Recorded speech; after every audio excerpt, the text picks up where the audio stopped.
Okay, this is going to be a few different videos that I will compile all together when I'm done to talk about the new Janome HD9.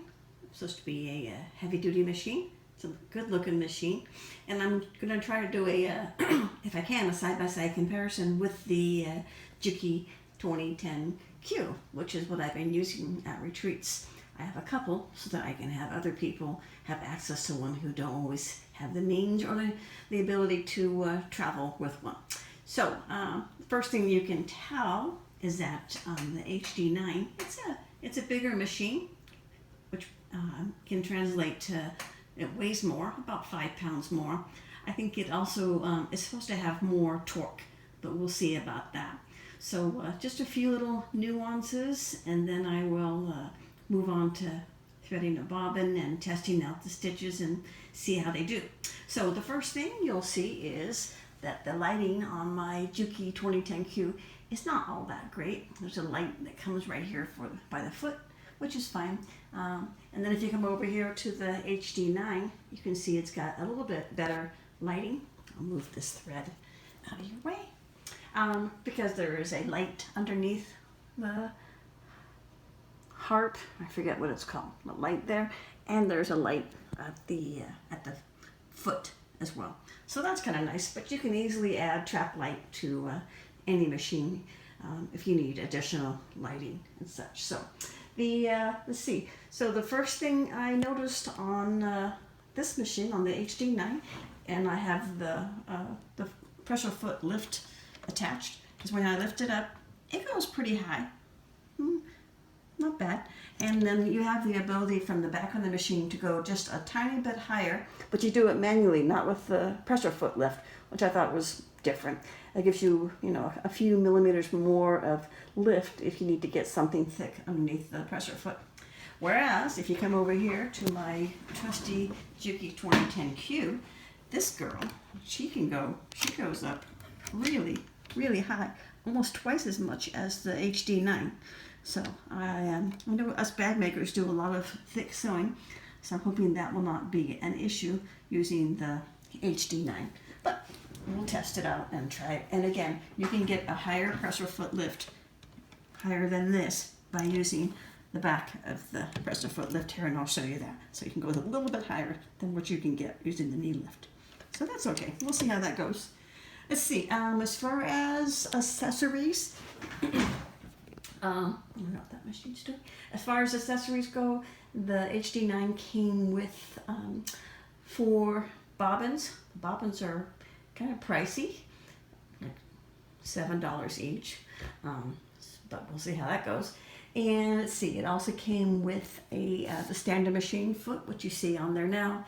Came with a rolled hemming foot, a seam gauge, a couple of screwdrivers, a thread spool, a net, a cap, a package of HLX5 size 14 needles, and some machine oil. I think it's important for any of our portables that we oil them as per the manual. And you can see that this machine has a nice telescopic lift. It's important that you always get that to its highest level for when you're doing sewing. Same case over here for my Juki 2010Q. So there's a lot of similarities between the machines just off first glance, but clearly HD9 is a bigger girl than this one, and I think she has more torque as well. Let's see, so my 2010Q, actually I think she came with quite a few more feet. This machine, HD9, came with 2, and she came with, let's see, it's a quilting machine. It's what it's made for, so it came with quite a few quilting feet. And then it came with a bonus kit from my dealer, and that bonus kit had even more quilting feet, and so it was pretty nice. This particular HD9 also came with a bonus kit from my dealer, which was very nice. It came with the walking foot, which is an expensive foot to have. It came with a zipper foot, the glide foot, and a 1/4 inch foot, as well as 4 extra bobbins. So that was nice. So that's the initial review. I'm going to get the HD9 wound with the bobbin, and then get it threaded correctly with using heavyweight thread, or my 69, and we'll do some comparative stitching, see how we like it. That's it for now. So I have the machine threaded and the bobbin threaded. It wasn't anything particularly difficult. You just follow the manual. The manual so far is, excuse me, pretty good. So here I'm going to be stitching 16 layers of cotton fabric. I'm using my favorite Cellwork thread, and I'm going to sew and see how we go. So here we go.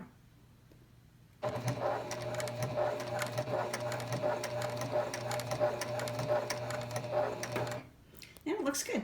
This machine, it does recommend that you do not use the thread cutter when you're sewing with heavy threads. I did it by accident, and it did kind of choke. So you just want to use the regular, lift up the tension and use the built-in thread cutter, which is right over there. So it sewed just fine. It's a little bit noisy, but it's not bad. So let's go take a look at our 2010 over here. Excuse my fingers. So here we have the 2010 Q. Same stitch length, same fabric, same thread, just different color. And we'll give her the go, and we'll see how she does. So again, 16 layers of cotton fabric.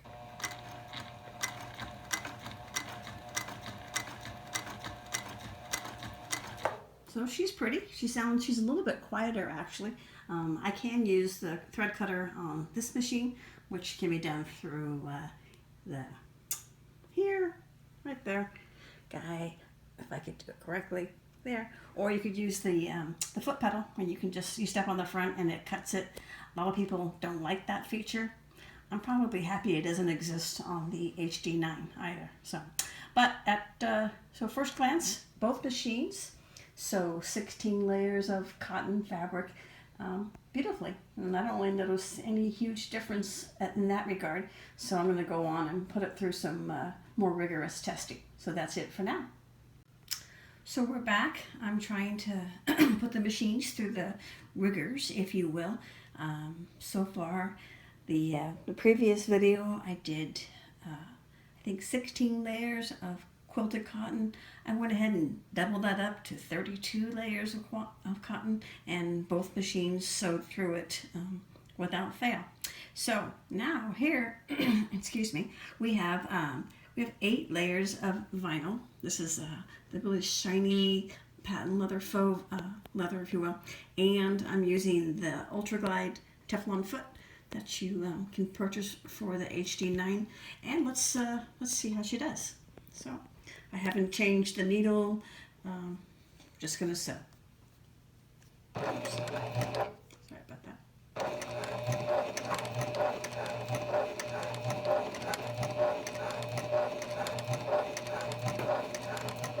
Looks pretty smooth. So what you do is you're going to put the needle positioner, put it in the up position, and then you lift up the presser foot in the back because you want to get it out of the, well, I don't have 2 hands to show you, but anyhow, you have to lift it up high because the presser foot lift is considerably less than the 2010Q, but that hasn't been an issue. Again, this is 8 layers of vinyl. So let's go check out the 2010Q over here. Same amount of layers, and we'll give her the go. I have a Teflon foot, different. This is a Teflon coated metal foot. The same idea. Only this foot cost me $8 versus $20. So there you go.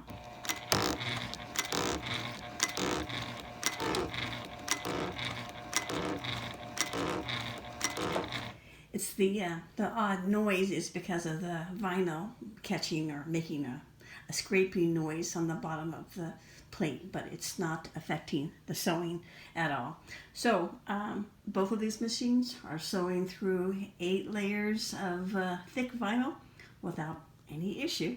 So I'm going to go keep on, I'm going to try some additional layers and also test on going from different heights, such as attaching straps and such, and see where we go. That's it for now. So I'm going to do a little bit of a bag simulation, if you will. So I have 2 layers of vinyl, 2 layers of cotton, and a layer of flex foam. So let's see how she does here. This is the HD9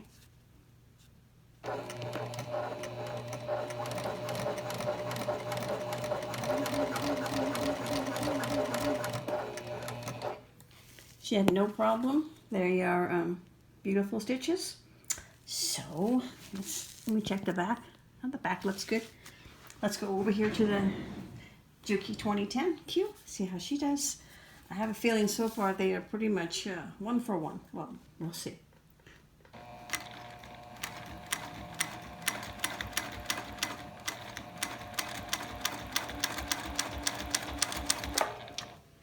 Yep, beautiful stitches. The back looks good. There's no threads poking through. So I think it's time to do something a little bit more dramatic to see if they really can, one can compete with the other. I will try some leather. Okay, well, so far I feel like both machines have pretty much met the task that they were handed equally. So let's try some, I think it's about 2.5 ounce leather. I don't know why I used my nice piece, but anyway, here I am. And it's a 4-fold, so it's about 2.5 ounce leather, I think. Let's see how the Janome HD9 does. I'm using the glide foot, and I haven't changed the needle. I haven't changed anything to accommodate specifically for leather. So let's see how she does.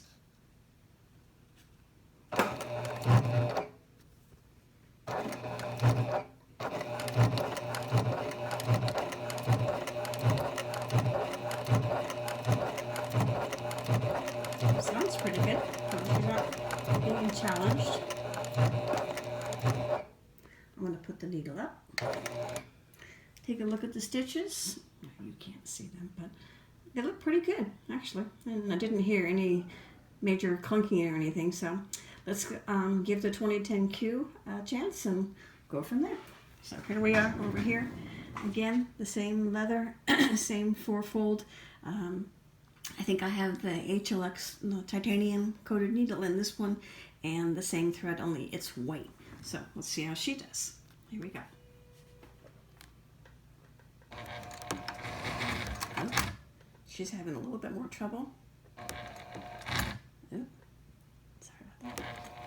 Also, I can see my thread has shredded. And actually, I did this a couple other times, and they had the same problem. It's the same thread as the other machine. So I'm thinking the other machine actually is doing a better job on the leather. I noticed too when I did some test stitches on the leather on the Juki 2010Q that some of the stitches were easily pulled out. So I think in this instance I'm going to give the upper edge to the HD9 because my stitches are quite pretty and I used the exact same thread. It had no issue of thread breakage and everything is pretty similar. So I think so far the metal's gonna go to the HD9. I'll do some additional testing. I'm not sure if I will videotape it or not, but thinking this machine's a winner.